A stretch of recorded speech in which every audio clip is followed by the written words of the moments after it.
Saudara-saudari yang dikasihi oleh Tuhan Yesus Kristus, selamat berjumpa kembali di dalam program Arus Hayat Voice. Dan dalam kesempatan ini, saya akan menyampaikan firman Tuhan dengan judul Penolakan Terhadap Keselamatan.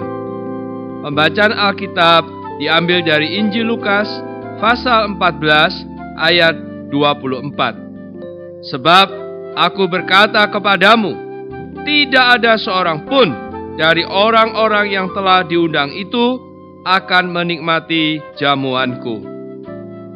Allah mempersiapkan keselamatan seperti manusia mempersiapkan pesta perjamuan. Ini tercatat di Injil Lukas pasal 14 ayat 15 sampai 24. Pesta keselamatan Allah dipersiapkan oleh Tuhan Yesus. Dan semua hal yang diperlukan sudah siap. Yang dipersiapkan dalam keselamatan Allah, pertama adalah penebusan Tuhan Yesus. Kedua adalah hayat kebangkitan Kristus. Darah penebusan dan hayat kebangkitan merupakan makanan pada pesta keselamatan. Setiap kali kita datang ke meja Tuhan, kita datang ke pesta keselamatan Allah. Dan apa yang kita makan dan minum adalah darah Tuhan dan hayat Tuhan. Allah tidak hanya mempersiapkan pesta keselamatan melalui Kristus, tetapi juga telah menyebarkan undangan keselamatan ini melalui Roh Kudus. Undangan dari Roh Kudus adalah melalui orang-orang yang mengabarkan Injil dan berita-berita Injil. Hari ini Anda sedang mendengarkan Injil. Anda telah diundang ke pesta Injil. Namun manusia menolaknya. Mengapa? Karena manusia merasa kaya dan mampu.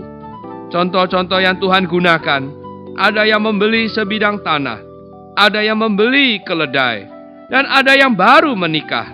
Semua alasan itu menggambarkan kekayaan dan kemampuan manusia. Selama manusia kaya dan mampu, mereka akan membuat alasan bagi diri sendiri untuk menolak undangan Injil. Kekayaan dan kemampuan dapat dikaitkan dengan hal-hal materi atau hal-hal moralitas. Tanah, rumah, membeli, dan menjual adalah hal-hal kekayaan. Berperilaku baik adalah kekayaan moral. Siapa yang menerima undangannya? Semua orang yang menerima undangan adalah orang-orang cacat, buta, lumpuh, orang-orang miskin, dan lemah. Untuk menanggapi undangan Allah atas keselamatan, kita harus menjadi orang-orang yang miskin dan lemah. Saudara-saudari, jika Anda berpikir bahwa Anda kaya dan mampu, Anda tidak akan menanggapi undangan Allah. Orang-orang yang secara alami miskin dan orang-orang yang ingin menjadi miskin tidaklah banyak. Belum cukup untuk memenuhi kursi-kursi keselamatan. Secara alami orang-orang miskin adalah orang-orang yang benar-benar miskin. Orang-orang yang mau menjadi miskin adalah orang-orang yang kaya tetapi rela menjadi miskin. Karena itu, Allah harus memaksa orang-orang untuk menerima undangannya. Pemaksaan Allah adalah melucuti dan melukai manusia. Melucuti adalah mengubah yang kaya menjadi miskin. Melukai adalah mengubah yang mampu menjadi tidak mampu. Banyak orang tidak mau menerima keselamatan Allah sampai suatu hari keluarganya hancur, atau ada kematian orang yang sangat dekat dengan mereka, atau karena mereka sakit kritis, atau dan lain-lain. Tanpa paksaan sedemikian, bagaimana kursi yang kosong di surga bisa dipenuhi? Allah demikian memaksa Anda sebenarnya justru adalah pemeliharaan dan belas kasihan Allah kepada Anda. Mari saudara-saudari, kita berdoa untuk menanggapi undangannya. Ikuti saya berdoa. Tuhan Yesus, dengan rendah hati aku mengakui bahwa aku miskin dan tidak mampu.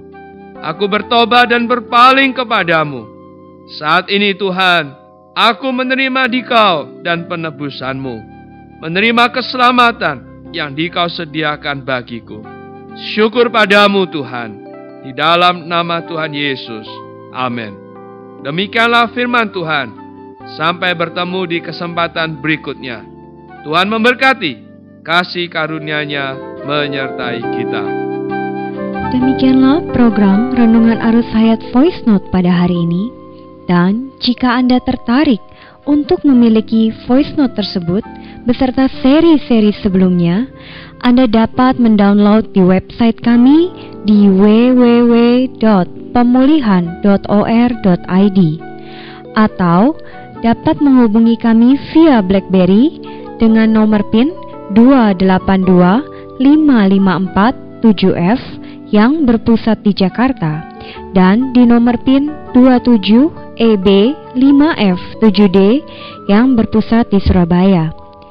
Semua respon beserta pertanyaan juga bisa dikirimkan langsung melalui Facebook kami di Arus Hayat Voice atau melalui email di arushayatvoice@gmail.com. Tuhan Yesus memberkati kita semua.